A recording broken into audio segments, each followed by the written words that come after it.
Wherever you go, whatever you do, throw a little at it. Omax, Vest and Briefs. Delhi Seva தீர்த்த அலுவலகத்தில் பிரதமர் மோடியை தமிழக முதலமைச்சர் ஜோசப் விஜய் சந்தித்துள்ளார்.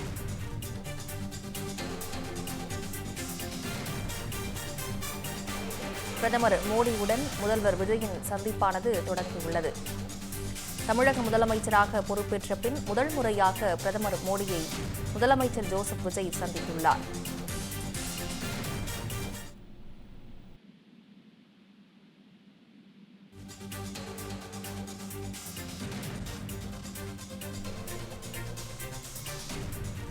தமிழக முதலமைச்சராக பொறுப்பேற்ற பின் முதல் முறையாக பிரதமர் மோடியை முதலமைச்சர் ஜோசப் விஜய் சந்தித்துள்ளார். இது குறித்த கூடுதல் விவரங்களை செய்தியாளர் கவியரசன் வழங்க கேட்கலாம். கவியரசன், இது குறித்த முழு விவரங்களை பதிவு பண்ணுங்க. வணக்கம் பவித்ரா. தமிழகத்தில் ஆட்சி மாற்றம் ஏற்பட்டு தாவேகா தலைவர் விஜய் முதலமைச்சரான பிறகு முதன்முறையாக பிரதமர் நரேந்திர மோடி அவர்களை அவர் சந்திக்க இருக்கிறாரு. 2 நாள் பயணமாக இன்றைக்கு காலையில் அவர் டெல்லி சென்றடைந்தார். அங்கிருந்து தமிழ்நாடு இல்லத்துக்கு அவர் போனார். அப்போ ஒரு சிறப்பான மரியாதையும் வரவேற்பும் அவருக்கு கொடுக்கப்பட்டது. காவல்துறை மரியாதையும் அவருக்கு வழங்கப்பட்டது. அதை முதலமைச்சர் ஏற்றுக்கொண்டார். அப்புறம் கொஞ்ச நேரம் கழித்து தற்போது 4:30 மணிக்கு பிரதமர் நரேந்திர மோடி அவர்களை அவர் சந்தித்திருக்கிறார். நான் முன்பே குறிப்பிட்டது போல முதலமைச்சராக பதவியேற்ற பிறகு விஜய் அவர்கள் பிரதமரை சந்திப்பது இதுவே முதன்முறை. பொதுவாக ஒவ்வொரு மாநிலத்தில் முதலமைச்சராக பதவி ஏற்பவர்கள், அது பழைய ஆட்களாக இருந்தாலும் சரி அல்லது புதியவர் ஒருவர் ஆட்சிக்கு வந்தாலும் சரி, நாட்டினுடைய பிரதமரை சந்திப்பது ஒரு மரபான விஷயம், மரபு. யாரா இருந்தாலும் போய் பார்ப்பாங்க. சமீபத்தில் கேரள முதலமைச்சராக பதவியேற்றுக் கொண்ட சதீசன் அவர்கள் கூட பிரதமரை சந்தித்தார். அந்த அடிப்படையில் விஜய் அவர்களும் சந்தித்திருக்கிறார். அந்த வகையில் பார்க்கும்போது இது ஒரு மரபு சார்ந்த மரியாதை நிமித்தமான சந்திப்பு தான் என்றாலும் கூட தமிழகத்தினுடைய தற்போதைய தேவைகள், முக்கியமான கோரிக்கைகளையும் பிரதமரிடம் முதலமைச்சர் ஜோசப் விஜய் முன்வைப்பார் என எதிர்பார்க்கப்படுகிறது. குறிப்பாக சொல்லணும் அப்படின்னா, நமக்கு இந்த மேகதாது இஷ்யூ இருக்குது. அதுல கர்நாடகா அணை கட்டக்கூடாது, அதை பிரதமர் அவர்கள் தடுத்து நிறுத்த வேண்டும் என ஏற்கனவே விஜய் அவர்கள் கடிதம் எழுதியிருந்தார். அது சம்பந்தமாகவும் பேச வேண்டியிருக்கிறது. அதே போல மத்திய அரசாங்கத்திடமிருந்து தமிழகத்துக்கு வரவேண்டிய நிதிகளை பற்றி, குறிப்பாக ஜிஎஸ்டி அந்த பங்கீடு, அது சம்பந்தமாக பேசுவதற்கும் வாய்ப்பு இருப்பதாக சொல்லியிருக்கிறாங்க. இது போக கல்விக்காக நிதி கேட்பதற்கும் விஜய் அவர்கள் முடிவெடுத்திருக்கிறார் அப்படின்னு சொல்லியிருக்கிறாங்க. பொதுவாக இந்த மாதிரியான நேரத்துல கோரிக்கைகளை பெருசா சொல்ல மாட்டாங்க. ஆனா இப்போ முக்கிய அடிப்படை தேவைகள் இருக்கிறதுனால அதையெல்லாம் விஜய் அவர்கள் பிரதமர் நரேந்திர மோடியிடம் தெரிவிப்பார் அப்படின்னு எதிர்பார்க்கப்படுகிறது. மனு கொடுப்பாங்க அப்படின்னும் தகவல் வெளியாகி இருக்கிறது. இந்த சந்திப்பு டெல்லியில் இருக்கக்கூடிய பிரதமர் அவர்களுடைய இல்லத்துல நடைபெறுகிறது. இது ஒரு முக்கியமான சந்திப்பாக பார்க்கப்படுகிறது. இந்த சந்திப்புக்கு பிறகு சுமார் 1/2 மணி நேரம் இருவரும் சந்திப்பார்கள் அப்படின்னு சொல்லியிருக்கிறாங்க. 4:30 மணியிலிருந்து 5 மணி இப்ப சந்திப்பு தொடங்கி இருக்கிறது. இதை முடித்த பிறகு மாலை 6:30 மணிக்கு உள்துறை அமைச்சர் அமித்ஷா அவர்களை முதலமைச்சர் விஜய் சந்திக்க இருக்கிறார். அப்ப இந்த உள்நாட்டு பாதுகாப்பு சம்பந்தமான பல்வேறு விஷயங்களை அவர் உள்துறை அமைச்சரிடம் பேசுவார் அப்படின்னு எதிர்பார்க்கப்படுகிறது. மரியாதை நிமித்தமான சந்திப்பு பிளஸ் முக்கிய பிரச்சனைகளை பேசுவார் அப்படிங்கிறது. அதற்கு அடுத்தபடியாக 7:30 மணிக்கு நிதி அமைச்சர் நிர்மலா சீதாராமனை ஜோசப் விஜய் அவர்கள் சந்திக்க இருக்கிறார். நம்ம முன்பே பேசின மாதிரி பட்ஜெட் போடணும். ஏற்கனவே இந்த அரசாங்கம் இடைக்கால பட்ஜெட் தான் போட்டிருக்கிறாங்க. எனவே அடுத்த நிதியாண்டுக்கான முழு பட்ஜெட்டை இந்த புதிய அரசாங்கம் தான் தாக்கல் பண்ண போறாங்க. அதுல எந்தெந்த விஷயங்களுக்கெல்லாம் நிதி தேவைப்படுகிறது, எதுக்கு கூடுதலாக தேவைப்படுகிறது, புதிய திட்டங்கள் என்ன, இப்படி எல்லா விஷயமும் வரும்போது அதற்கான நிதி என்பது மத்திய அரசிடமிருந்து தான் பெற வேண்டி இருக்கும். அந்த அடிப்படையில் அது சம்பந்தமாகவும் அவர் பேசுவார் என எதிர்பார்க்கப்படுகிறது. கூடுதல் விவரங்களுக்கு நன்றி கவியரசன்.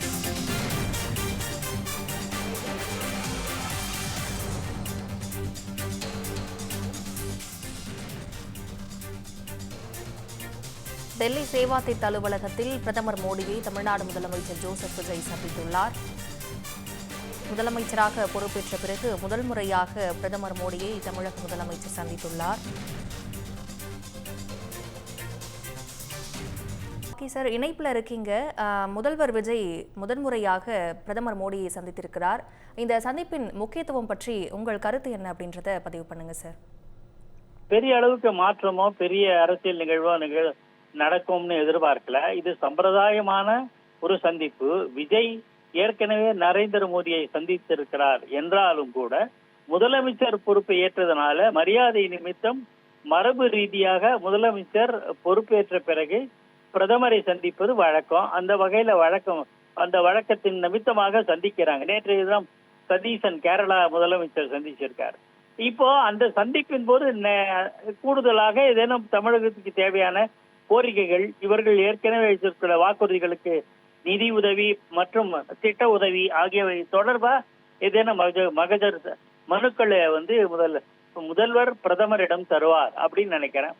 பெரிய அளவுக்குள்ள நாமெல்லாம் எல்லாருமே எதிர்பார்த்த மாதிரி தமிழ்நாட்டுக்கு விடுவிக்க வேண்டிய நிதி, வரி பகிர்வு போன்ற பல விஷயங்களை தான் அவர் கோரிக்கையா வைப்பாரு. தமிழ்நாட்டுக்கு நலத்திட்டங்கள் கேட்பாரு. அப்படிதான் நான் பாக்குறேன். மேம், முந்தைய திமுக அரசு மத்திய அரசுடன் மோதல் போக்க கடைபிடித்ததா விமர்சனம் எழுந்துச்சு.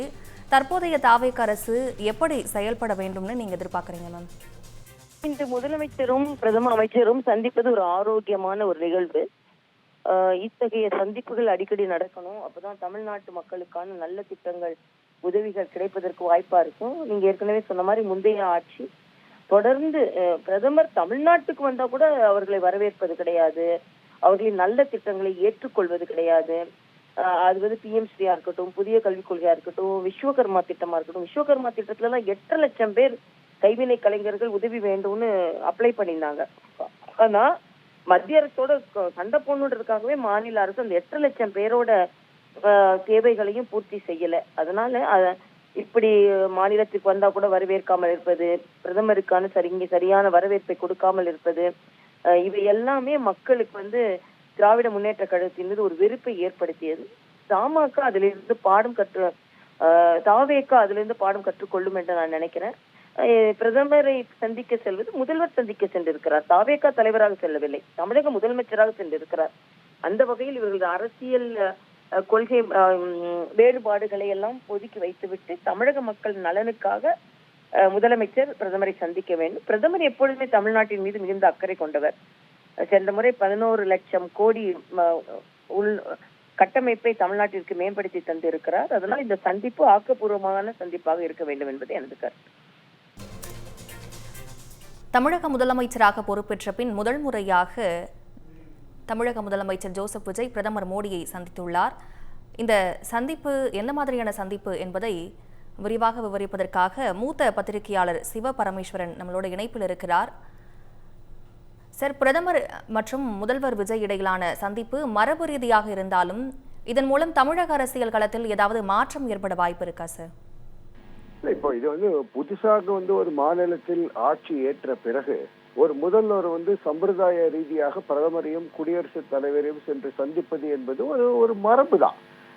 அது இப்போ 2 நாளைக்கு முன்னால கூட கேரளாவினுடைய புதிய முதலமைச்சர் வி.டி. சதீஷன் கூட சென்று முதலமைச்சரையும் குடியரசுத் தலைவரையும் சந்திச்சுட்டு வந்தார். அதனால இது அடிப்படையில ஒரு மாநிலத்தில் ஒரு ஆட்சி மாற்றம் ஏற்பட்டு இருக்கிறது, சென்று பிரதமரை சந்திப்பார் என்பதற்கு அப்பாற்பட்டு இப்பொழுது மாநிலத்திற்கான சில தேவைகள் இருக்கிறது. இப்போ உதாரணமாக மத்திய அரசிலிருந்து விடுவிக்கப்பட வேண்டிய சில நிதிகள்லாம் இருக்கிறது. தமிழ்நாட்டுக்கு வர வேண்டிய அந்த ஜிஎஸ்டியில நிலுவைத் தொகையெல்லாம் இருக்குன்னு முன்னால இருந்த திமுக அமைச்சர்கள் சொன்னாங்க, எங்களுக்கு உடனடியாக பணத்தை விடுவித்து கொடுப்பதில்லைன்னு. ஸோ மாநிலத்தினுடைய நிதி நிலையை பற்றி பிரதமருக்கு ஒரு விளக்கத்தை கொடுத்து விட்டு தமிழ்நாட்டுக்கு மத்திய அரசிலிருந்து வர வேண்டிய நிதி ஆதாரங்கள் மற்றும் நிதி பங்கீடுகள் இன்னும் சேரவில்லை, அதை உடனடியாக விடுவிக்க வேண்டும் என்று கேட்கலாம். அதைவிட மிக முக்கியமா கர்நாடகால இப்பொழுது ஆட்சியில் இருக்கக்கூடிய அந்த காங்கிரஸ் அரசு மேகதாத்து, அதாவது காவிரி நதியினுடைய ஒரு மேல் பகுதி, அதாவது அப்பர் ஏரியான்னு சொல்லுவோம், அங்க மேகதாது அந்த அணையில அணை கட்டி அது மேல உயரத்தை அதிகரிப்பதற்கான ப்ரொபோசல்லாம் அந்த முன்னெடுப்புகள் எல்லாம் ஏற்கனவே கட்டாயம் நாங்கள் செய்வோம்னு சொல்லியிருப்பாங்க.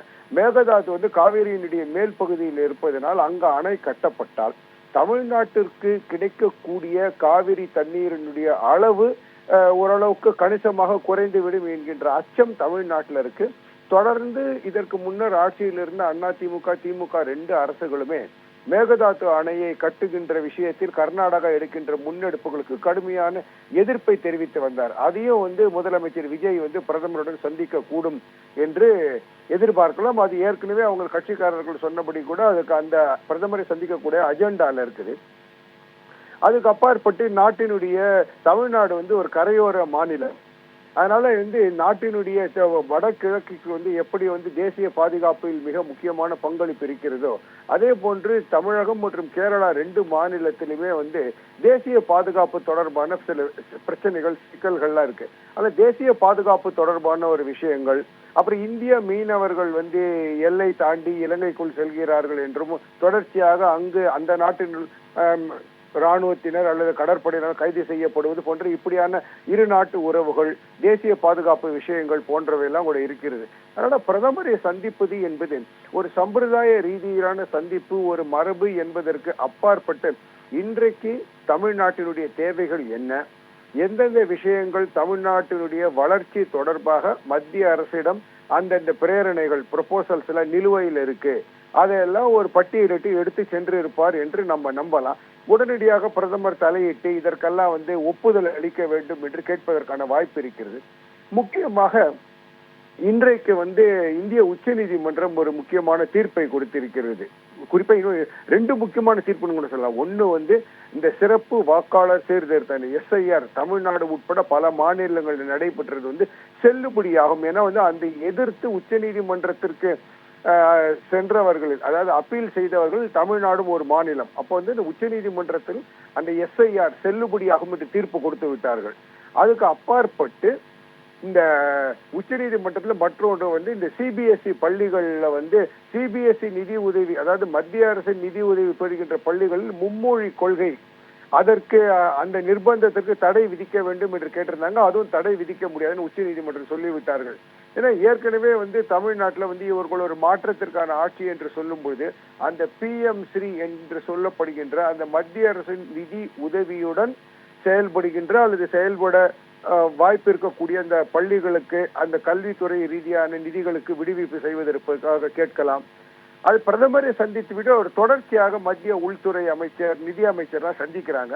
அதனால இது தமிழ்நாட்டினுடைய நலன்கள், தேவைகள், நிலுவையில் இருக்கக்கூடிய விஷயங்கள் ஆகியவற்றை பிரதமருடன் பேசி ஒரு மத்திய மாநில அரசுக்கு இடையே ஒரு மோதல் போக்கான ஒரு அரசியலை கடைபிடிக்காமல் ஒரு இணக்கப்பாட்டு அரசியலை முன்னெடுப்பதற்கான ஒரு முன் உதாரணமாக, ஒரு அச்சாரமாக இருக்கக்கூடும் என்று நாம் எதிர்பார்க்கலாம். எனினும் பிரதமரிடம் முதலமைச்சர் என்ன கோரிக்கைகளை வைத்திருக்கின்றார் அல்லது வைக்கப் போகின்றார், பிரதமர் அதற்கு என்ன மறுமொழி சொல்வார் என்பதெல்லாம் அடுத்த சில மணி நேரங்களில் தெரிய வர வாய்ப்பு இருக்கிறது என்று நான் கருதுகிறேன்.